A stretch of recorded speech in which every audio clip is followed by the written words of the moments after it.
there's a cognitive blind spot called the Dunning-Kruger Effect. It explains why the loudest voice in any room is usually the most wrong.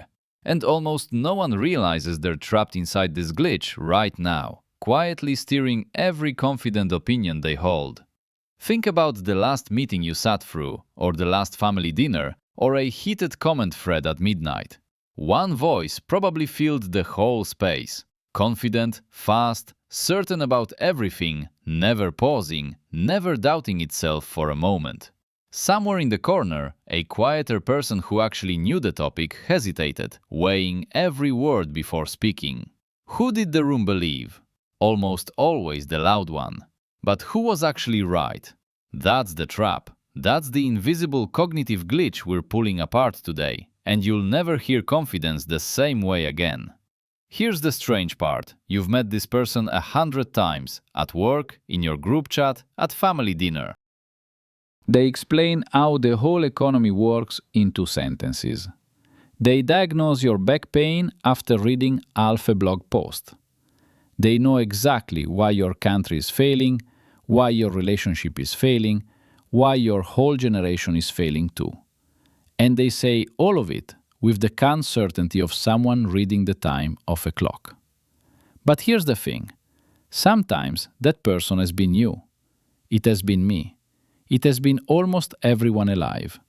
Because this isn't a character flaw. It's a feature of the brain itself, quietly baked into how we think. Scientists call it Dunning-Kruger, the gap between what you actually know and what you think you know. And studies show it doesn't just live in other people. It lives quietly inside your own head too.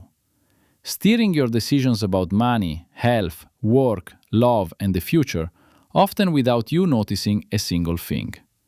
Subscribe if you want more quiet breakdowns of the hidden cognitive glitches running your life behind the scenes. By the time this video ends, you'll spot it in conversations, in headlines, in your own thoughts. You'll see it everywhere, like a pattern hidden inside the wallpaper. But first, you need to hear a story. Because the entire field of research into overconfidence didn't begin in a laboratory or a lecture hall. It started with a man who walked into 2 banks in broad daylight, his face covered in lemon juice, because he was absolutely sure that the juice would somehow make him completely invisible to every camera. His name was McArthur Wheeler, the year 1995, the city Pittsburgh, on a quiet morning in April. Wheeler walked into a bank, smiled at the security cameras, pulled out a gun and demanded money. Then he walked into a second bank and did exactly the same thing. No mask, no hood, no disguise of any kind. Just his bare face, shining slightly under the fluorescent lights, smeared with citrus. By that evening, the local news played the surveillance footage.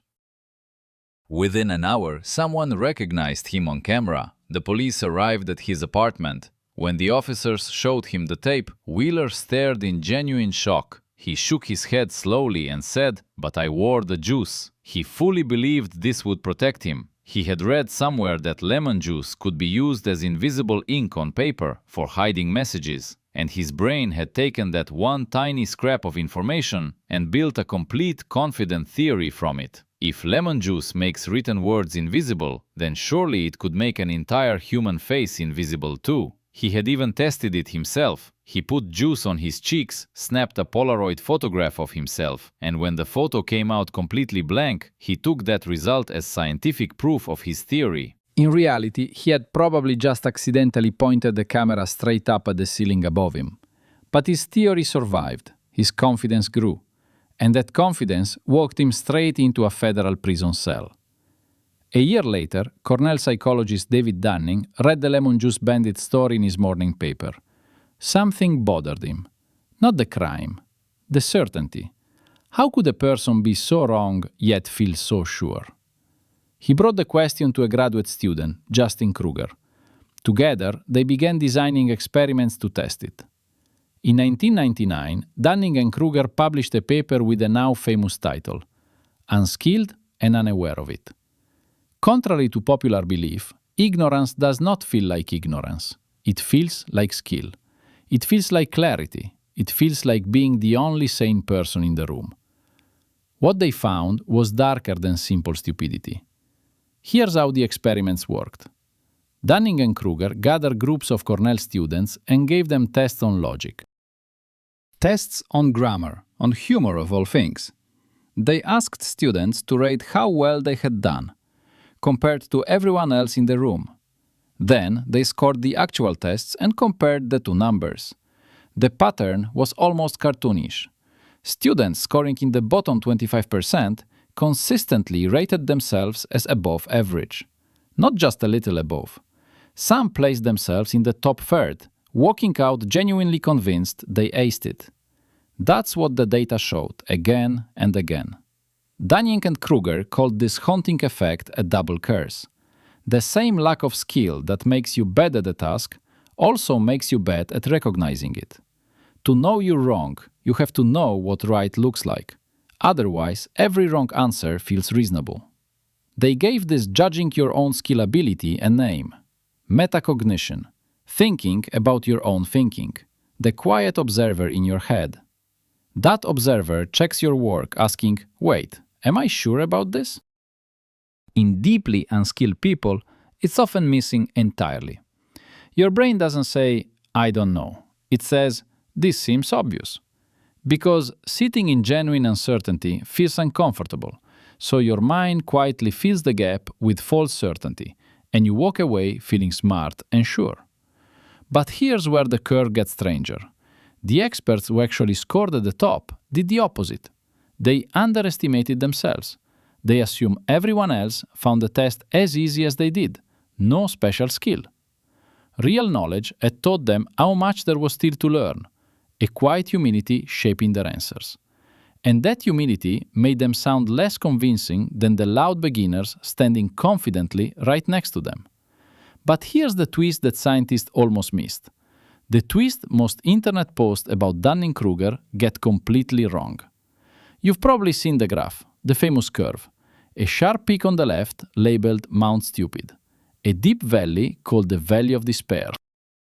A slow climb up toward the plateau of sustainability. It looks clean. It looks satisfying. It looks like a roller coaster you can ride straight to wisdom. There's just one problem. That graph does not appear in the original paper. Dunning and Kruger never drew it. They never named those mountains. The image you've seen 1,000 times on LinkedIn is pure fan fiction. The real data looked different. It was a smooth slope, not a peak and a valley, just a gentle tilt. The lowest scorers overestimated themselves. The highest scorers underestimated themselves. Everyone in the middle landed roughly where they should. Then came the statistical critique. A few years later, other researchers pointed out something uncomfortable about the original paper. Part of the effect could be explained by something called regression to the mean. It happens just by chance. If you score low on a random test, your guess about your performance tends to drift toward the average. Scientists argued that a large chunk of the Dunning-Kruger curve was simply a statistical illusion, baked into the math. So, what does that leave us with? The effect is real. It has been replicated in many different forms. But it is smaller, quieter, weirder than the meme version. Not a giant mountain you climb and fall from. It is a soft, steady fog that hangs lower the less you know. The internet oversold the science, but the core idea survived the storm. So why does it still feel painfully true everywhere you look today? Once you understand the shape, you start seeing it in places that have nothing to do with grammar tests. You see it in hospitals. Studies show doctors report the same confidence whether they are right or wrong. The certainty in their voice tells you nothing about the diagnosis. The same gut feeling fires in both cases. You see it on the road. Survey after survey shows that most drivers rate themselves as above average, which is statistically impossible. Half of all drivers must be below average, but almost no one places themselves there. Everyone assumes the problem is other drivers. You see it in money too. Before the 2008 crash, surveys showed extraordinary investor confidence in beating the market. Many of them lost everything in the months that followed. The same pattern repeated during the crypto booms.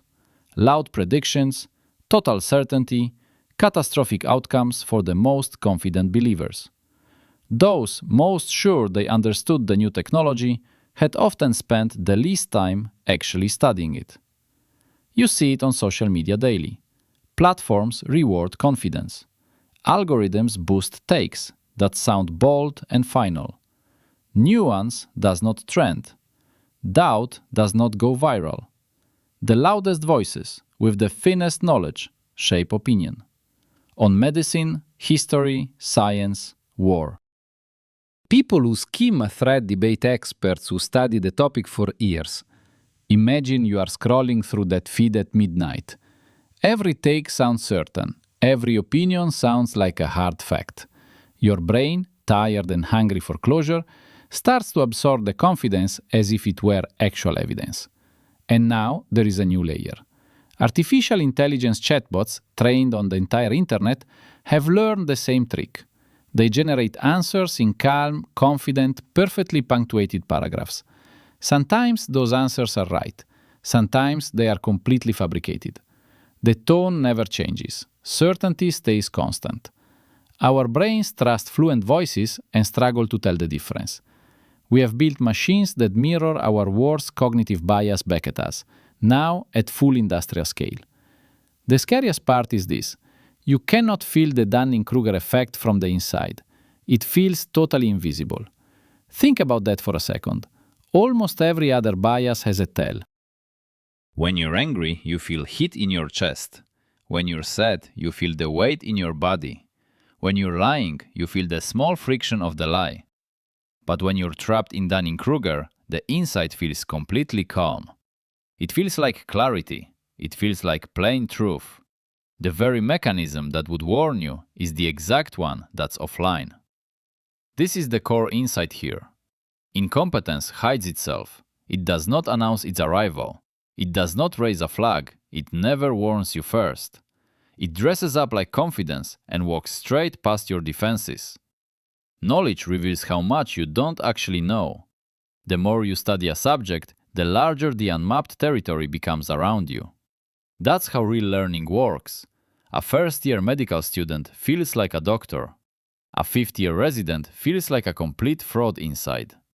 A 30-year surgeon feels like a student again. That's not a failure of self-esteem.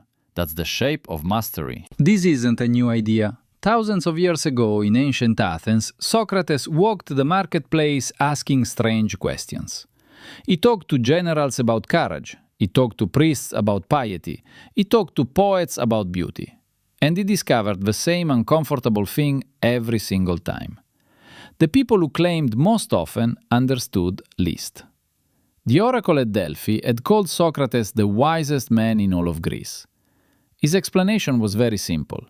He was wise only because he knew that he knew nothing. That single admission was his entire wisdom. 2,400 years later, two psychologists at Cornell ran tests and arrived at almost exactly the same conclusion. So, what does real expertise actually feel like from the inside? Honestly, it feels like growing doubt. It feels like seeing the question get bigger the more you study it.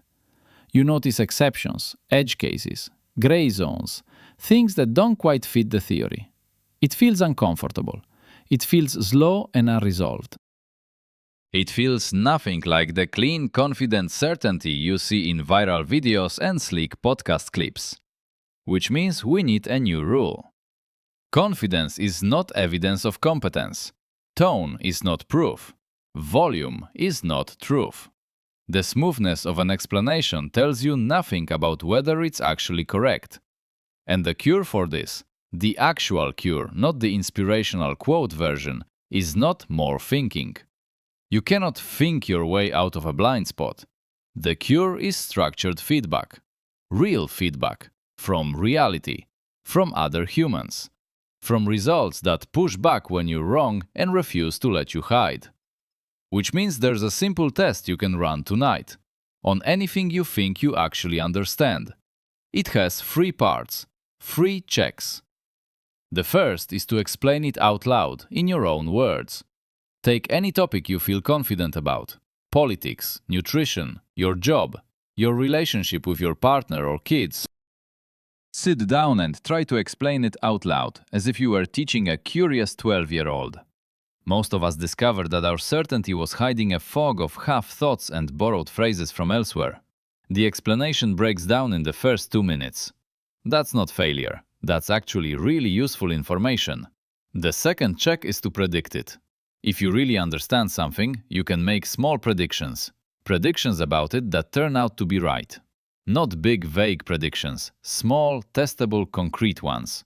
What will my partner say when I bring up this topic? What will the market do this week? What will happen if I run this code? Write your guesses down. Compare them honestly to reality. The gap between what you predicted and what happened is a real map of your true knowledge. The third check is to teach it. Explain a topic clearly to someone who has never heard of it. If they explain it back in their own words, you actually know something. If they can't, you don't. You have facts. You don't have understanding. And facts alone are not the same thing as truly knowing something. These 3 checks, explain it, predict it, teach it, quietly demolish most of the confidence we walk around with. Not humiliating, freeing. Because once you see what you don't know, you can finally start to learn it. There's one more habit that changes everything. Seek out people who genuinely disagree with you. Not enemies, not trolls. Honest, thoughtful people who have arrived at different conclusions. Sit with their reasoning. Try to stillman it. Try to repeat it back so well that they nod and say, yes, that's exactly what I think. If you can, your understanding has grown. If you can't, you don't disagree with their view. Only a cartoon. And start treating certainty itself as a warning light. When you feel absolutely sure about something complicated, just pause. Ask yourself one honest question. What would change my mind? If the honest answer is nothing, listen carefully. You're not holding a belief, you're holding an identity. And identities are very, very hard to update with evidence. The moment you feel sure is often the moment you're wrong, or at least the moment you stopped looking. Now zoom out for a second. Why does this actually matter right now, in this specific moment in history? Because humility has quietly become a competitive advantage. We live in a world entirely tuned for constant noise. Algorithms reward certainty. Headlines reward outrage. Comment sections reward the cleanest, loudest, most final-sounding take in the room. In that environment, doubt is rare. Nuance is rare.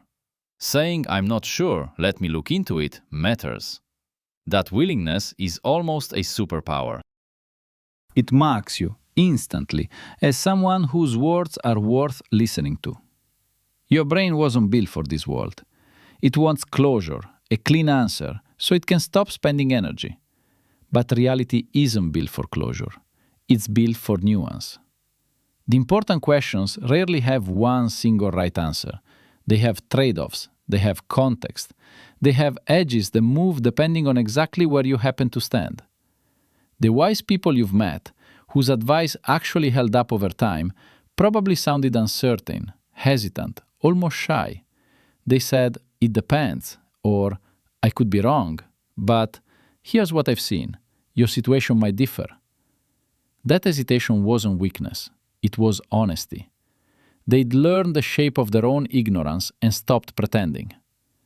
So as you go back into your day, your feed, your conversations, carry one quiet question with you. What is your confidence hiding right now? Where have you stopped asking because you think you already know? What belief are you defending right now instead of actually testing it against people who disagree with you? The Dunning-Kruger Effect doesn't disappear just because you've now learned its name. It is not a level you beat. It is a tide that rises and falls every single time you encounter a new topic or new field. The only real protection is the habit of doubt, the willingness to be the quiet person in the corner, weighing your words carefully, even when the loud voice in the middle of the room is winning the moment. And there's one related illusion even more unsettling than this one. Because Dunning-Kruger is only the entry point, there's a deeper trick your mind plays, called the illusion of explanatory depth, and almost nobody notices it happening. It's the strange feeling you understand how everyday things work. A zipper, a toilet, a government, a vaccine. Until someone asks you to explain it step by step. Then the whole understanding evaporates right in your hands. We'll break it open in the next video, with the same care we used here, no hype, no shortcuts. So if this changed the way you hear confidence, subscribe and stick around for more cognitive breakdowns like this. In the comments, tell me where you spotted Dunning-Kruger lately. In yourself, someone close, a leader, a headline. The more we name it out loud, the harder it gets to keep hiding in plain sight, anywhere. Watch the next one, before your brain quietly talks